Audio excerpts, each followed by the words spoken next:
Now, Autolite and its 60,000 dealers and service stations present Suspense.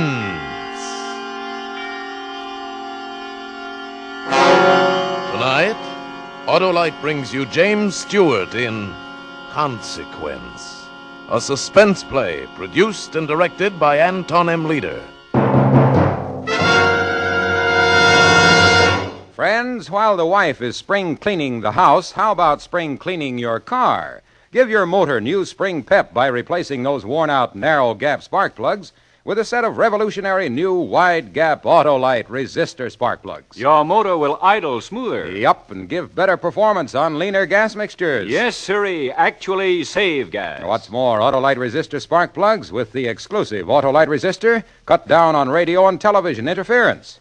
So, folks, see your Autolite dealer and have him replace old, worn-out, narrow-gap spark plugs with a set of the sensational new Autolite resistor spark plugs. Remember, You're always right with Autolite.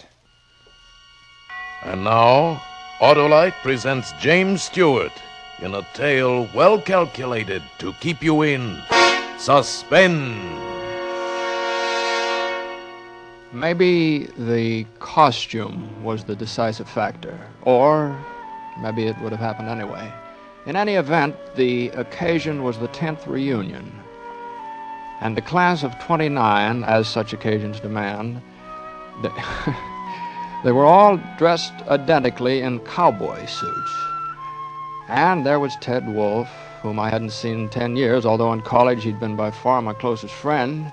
And so, of course, I brought him home to dinner. And Gwen managed to be quite charming, even though it was the maid's night out.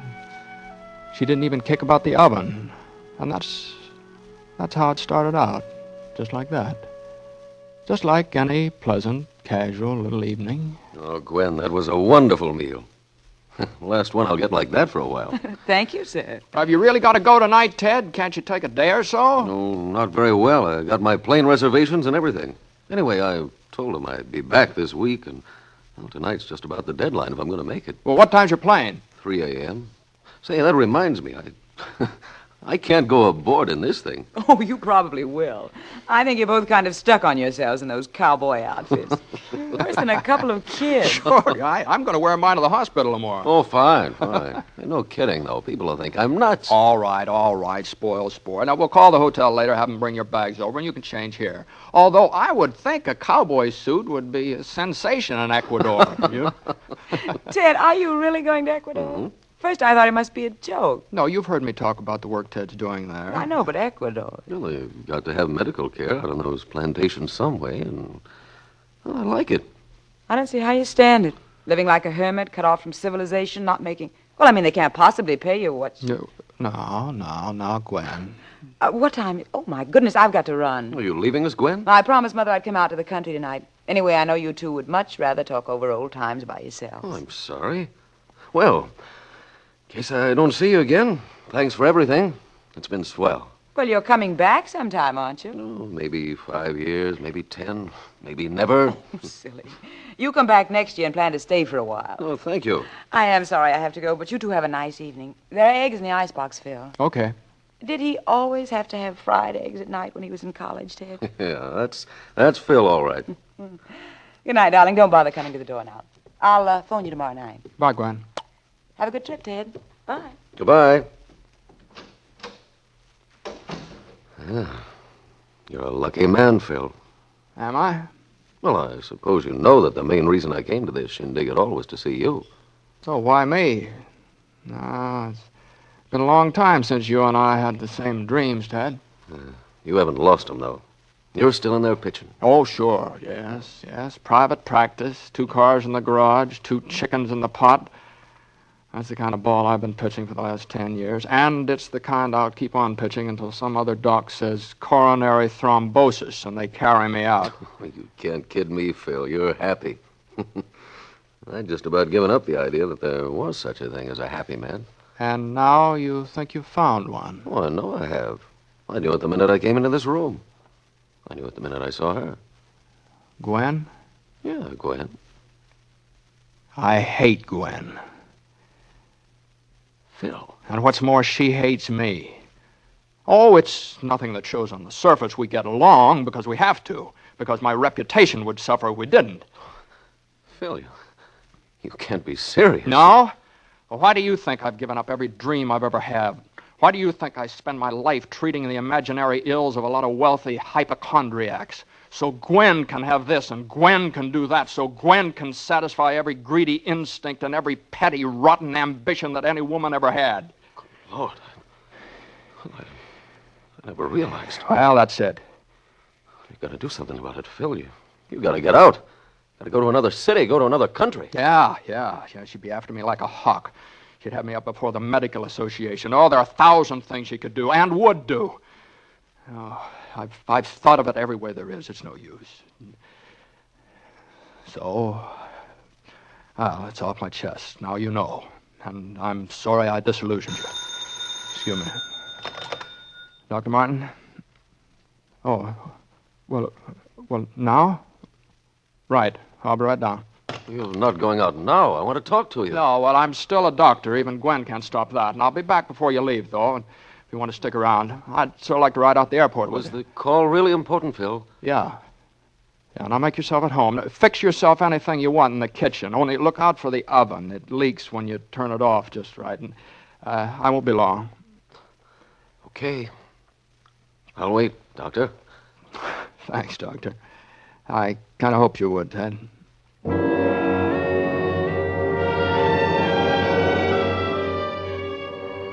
That was the second thing. Ted's deciding to stay, but I didn't know it then. All I knew was that Jo had called me from the office and she was upset. Still, I decided to walk. I was upset, too. When I got there, she was going over the accounts. Hello, darling. Hello. It was nice. Well, isn't it always? Always terribly. Well, what are you doing? Now, there isn't all that rush to get the bills out. There is, though. For me. For you? Uh-huh. Well, what is it, Jo? What's the matter? Phil, I had a talk with Father this evening. Well, something about us? All about us. Well, he doesn't know anything. He couldn't. Nobody, unless you told him. You know I wouldn't do that, Phil. I'm sorry, darling. I know. Anyway, it isn't what he knows, it's what he thinks. We had an awful row. He said he'd go to the trustees of the hospital. He said he'd go to Gwen. He said that? That's why I'm getting the bills out for you now. Because I'm going away. But you're going where? Well, how long? No, darling, it's not going to be like that. It's for good. Jo, It's for good, Phil. Well, Jo, I can't let you go. I know it hasn't been perfect, but I know it's been infinitely worse for you than for me, but at least we've had something. At least I've always known where you are, that you're here on the other side of the door, and I could see you and talk to you. I can't live with a door between us anymore. Well, maybe you just don't love me enough to... No, darling, I don't mean that. Phil, I'm not playing noble. This had to happen someday, and it has. And that's all. I could go with you. You couldn't do that, Phil. Well, why not? I could change my name. We could go to another city, even another country. I could get back to research. I could... Oh, darling. It's no go, Phil. I asked her for a divorce again this morning. You don't have to tell me the answer. There is no answer for us, Phil. Not one that we can take. And there we are. Yeah, there we are. You'd better go now. I've got all this to do. Well, let me help you. No. Well, why not? I could weaken. And then where would we be? Oh, Jo. No, Phil, please go. Jo. Please. Please, please. All right, I'll go.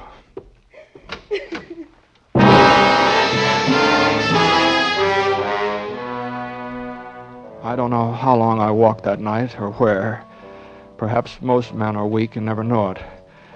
But when you're losing the woman you think you love, that's when you'll find out. That's when you'll see yourself at last in the pitiless glare of all your poor, frightened, childish helplessness.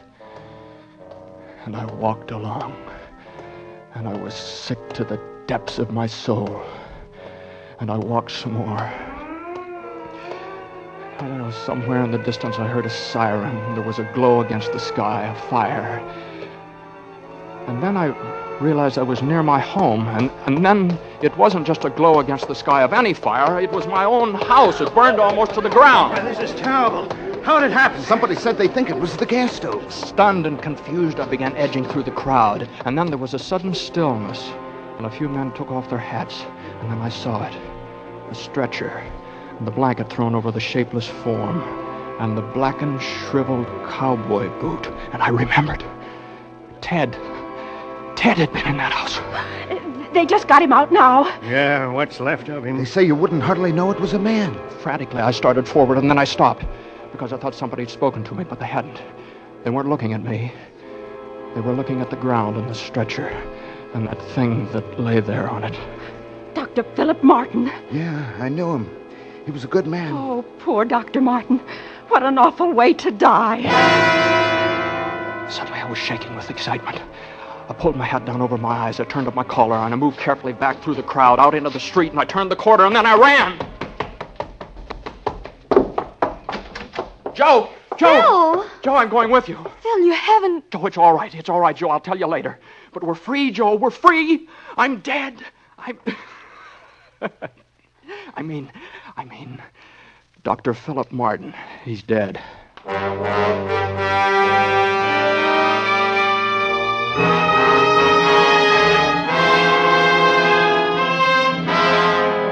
Suspense, Autolite is bringing you James Stewart in radio's outstanding theater of thrills, Suspense.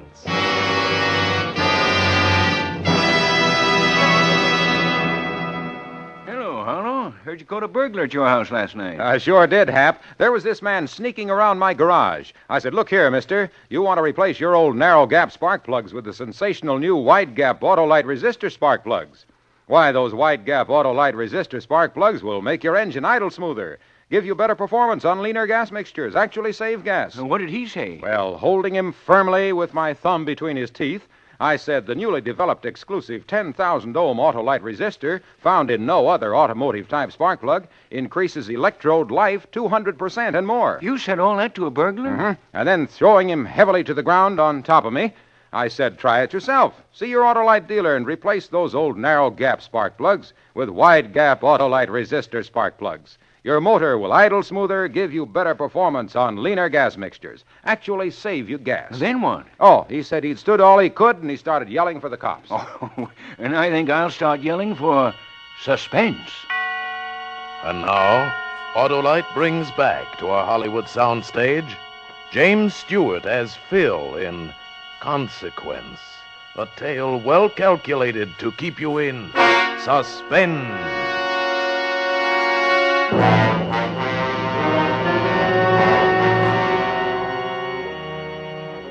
There must be something of the criminal in every man, because it seemed that I knew automatically everything I would have to do and how I was going to do it. Hotel Wilton. Dr. Wolf, please. Dr. Theodore Wolf. Thank you.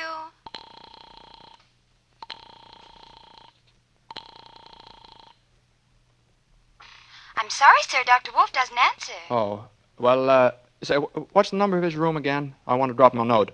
Dr. Wolf is in 502. 502. Thank you very much. I knew in a big hotel like that, the chances of anyone remembering exactly what Ted had looked like were pretty slim, and I figured they'd give me the key all right as long as I didn't have to stumble around asking for the number. I let myself into 502 and snapped on the light. I found the plane tickets on the bureau, and I pried open his luggage and changed into one of his suits, put on his hat and overcoat just in case, packed my own things away. There was a pair of dark glasses on the bureau, too. I put them on. Then I went downstairs, checked out, paying cash. I knew he'd bought the plane tickets to the airport and that the travel clerk in the hotel wouldn't know Ted Wolf from Adam. Yes, sir? I'm Dr. Wolf. I've been staying here at the hotel. Oh, yes, Doctor. I have a through plane ticket here to Ecuador, Pan American, for tonight. I want to turn it in. Oh, one moment, sir. That's Dr. Dr. Theodore Wolf. Pan American? Wilton Hotel. Got a through ticket to Ecuador. Dr. Wolf. Will you take it? Thank you. All right. That will be quite all right, Dr. Wolf. And while we're at it, you might as well give me a couple of train tickets. Yes, sir. Where to? Huh? I said where to, sir. Los Angeles.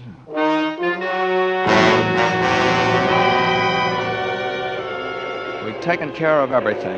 A note to my bank, supposedly from Ted, enclosing Philip Martin's check for $5,000, and a letter in my own handwriting explaining that I'd agreed to lend him that amount, and asking the bank to forward the money to my account in Los Angeles, my account as Ted Wolf. And we drafted a letter to the people in Ecuador, and in Los Angeles, Joe became Mrs. Ted Wolf. And at first, everything clicked. I got the kind of a job a doctor dreams about, where I could write my own ticket and spend at least half my time entirely on research. And Joe started taking courses for a medical degree. After all, she was only 24. And then, right there, right in broad daylight in the hospital, it happened. Hello? Joe, pack a bag as quick as you can, just enough for 2 or 3 days in the mountains. Now, just as fast as you can. Phil? It's Gwen. I saw her just now upstairs in the reception room. Gwen? Are you sure? Absolutely sure? Couldn't it be just a coincidence, Phil? I mean, couldn't Gwen maybe just have happened? Maybe. Listen, Joe, I've been thinking. She mustn't know where we go. That's what I was thinking. Maybe it would be better if she did know where we were going. If she did know? I don't know. It may just be a coincidence. But if it is a showdown, the mountains is a better place than most. All right. I'll phone the landlady. Is that safe? Yeah, Gwen won't talk, not until she's sure. Carlton Apartments, Mrs. Burton. Hello, Miss Burton.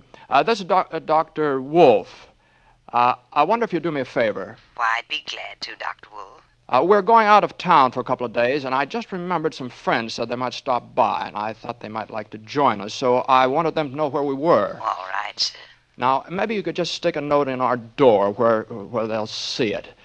We're going to Caribou Lake, and we'll be in the cottage at the very top of the mountain. It's right straight up a dirt road from the lake. They can't miss it. Caribou Lake, the cottage at the top of the mountain, up the dirt road from the lake. Is that all, sir?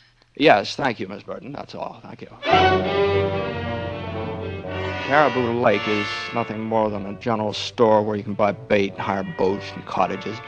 That time of year, there's hardly anybody there except the people who own the store. And the cottage we had was a good 3 miles away up a twisting dirt road running above the lake. But you could see it very plain, even at night when the lights are on. We stopped in the store. We both went in to buy what we needed, food, kerosene, matches, things like that. Then we went on up the mountain. By that time, it was almost dark, and Joe fixed something to eat, but neither of us could touch it.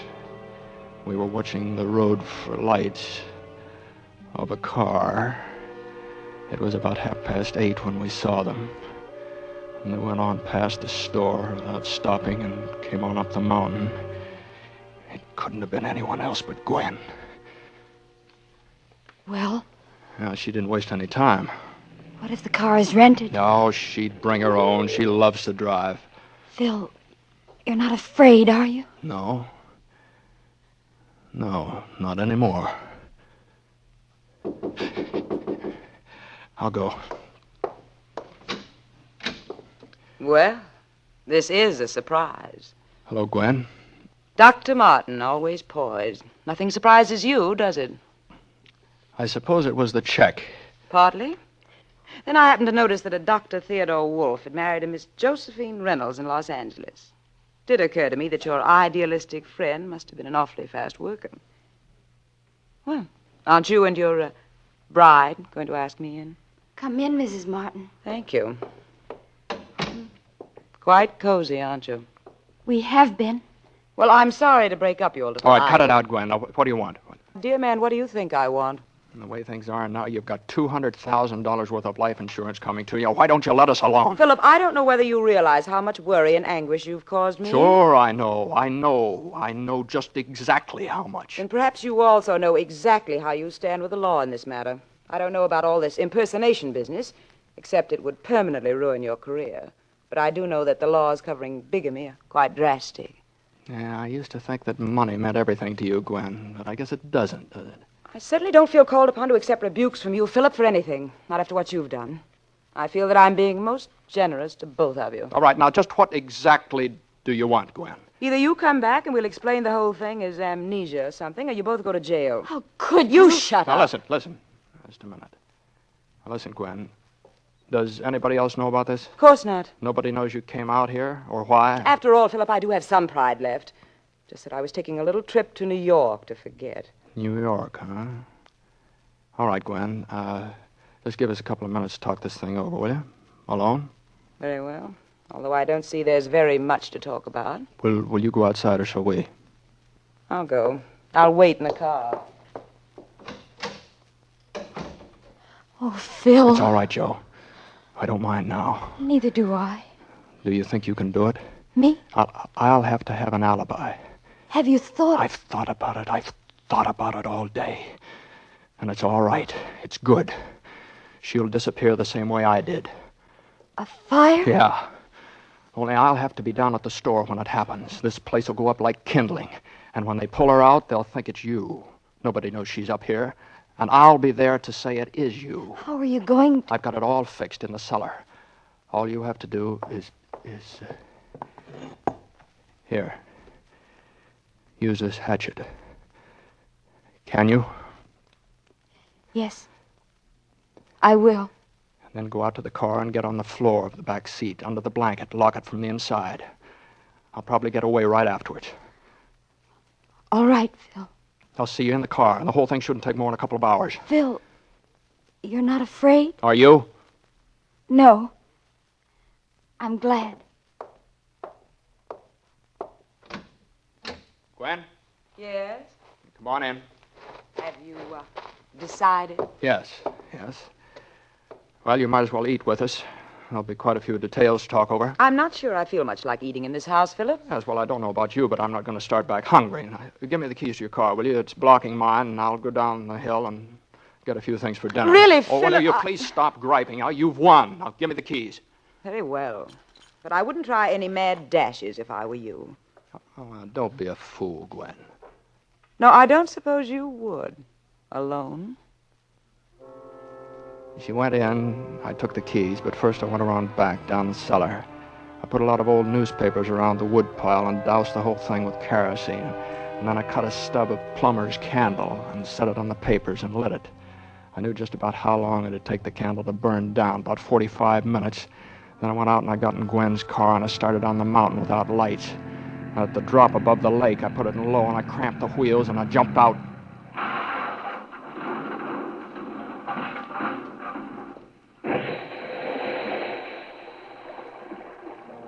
About 40 feet of water. Unless somebody told them where to look, they'd never find the car. Now, all that hadn't taken more than 15 minutes. The walk down to the store took about 20 more. Well, forget something, Dr. Wolf? Yeah, like a fool. I forgot my tobacco. I can't get through the night without a pipe. Know just how it is. Walk down? Yeah, working up an appetite, you know. Here you are. You folks have callers tonight? No. Why? I thought I saw a car go up your way a while back. Oh, I saw the lights, but they didn't come up. Somebody must have made the wrong turn. No, didn't they come back? Oh, I don't know. I was out for a spell. You see that car come back by, Daisy? Well, you must have seen it all right. It was about an hour ago. Oh, seems like I did hear a car about that. Sure, that was it. Yep, pretty sure I did. Mrs. Dooley don't always see so good, but she hears plenty. Hey, Ma? And Pa, looky here. Huh? Pa, look it up there. Looks like a fire. Say, it is. It is a fire.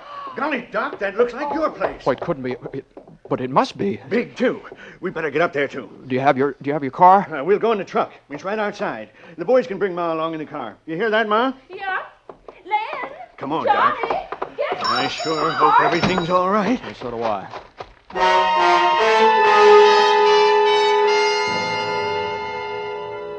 The cottage was all wood and dry, and it was completely gone by the time we got there. It was the boys who dragged her out of the embers. I wouldn't look if I was you, Doctor. Oh, Must Joe. have been quick anyway. Joe. She's burnt almost to nothing. You better go on, Doc. We'll take charge of everything. All right. Do you want one of the boys to go with you? No. I'll get in touch with you from town. I'll make the arrangements down there, and I'll send down for... Sure. You go on. We'll see to everything. All right. Oh, I'm awful sorry, Dr. Wolf. I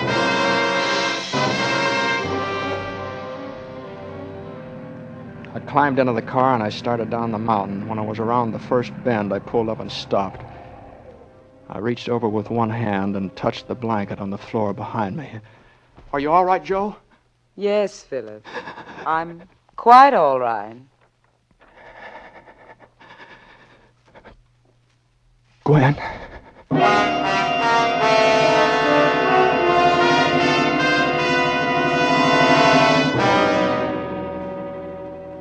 Gwen has never told me how it happened, but of course she killed Joe. We both killed her. And now I know that I'm trapped. I'm hopelessly, irrevocably trapped by the terrible burden of guilt we share between us, as she is. I know now that two people held together by such a frightful bond cannot both go on living, for that bond can be broken in only one way. One of the two must die. And so I write this and place it in the hands of my attorney for safekeeping in order that the true facts be brought to light in the event of such a death. For no matter how innocent it may appear, no matter how natural the cause, how plausible the accident, it will be no accident. It will be murder. Cold-blooded, calculated, deliberate murder.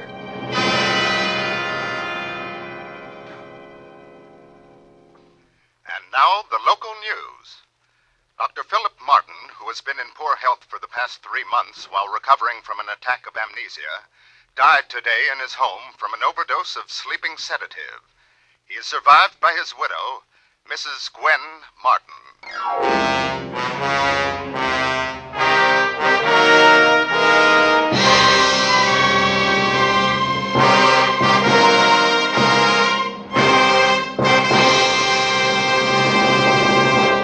Thank you, James Stewart, for a splendid performance. What a performance, Harlow. Yes, Hap, it's like the performance you get when you replace old narrow-gap spark plugs with wide-gap Autolite resistor spark plugs. They make an engine idle smoother. Give better performance on leaner gas mixtures. Actually save on gas. Because Autolite resistor spark plugs are ignition engineered. That's right, by Autolite, the makers of over 400 products for cars, trucks, airplanes, boats. In 28 Autolite plants from coast to coast. Yes, sirree. And Autolite also makes complete electrical systems for many makes of America's finest cars. Batteries, spark plugs, generators, starting motors, coils, distributors. All engineered to fit together perfectly, work together perfectly, because they're a perfect team. The lifeline of your car. So, folks, don't accept electrical parts that are supposed to be as good. Ask for and insist on Autolite original factory parts at your neighborhood service station, car dealer, garage, or repair shop. Remember, you're always right with Autolite.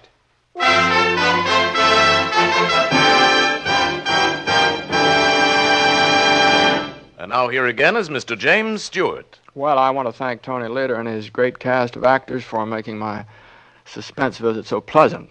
I'm a great Suspense fan, and like all of you, I'm looking forward to next week's show when Frederick March appears in Cornell Woolrich's story, The Night Reveals, another gripping study in Suspense.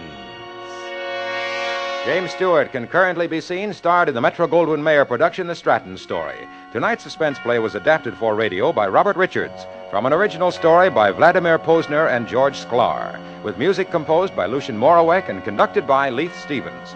The entire production was under the direction of Anton M. Leader. Next Thursday, same time, hear Frederick March in The Night Reveals.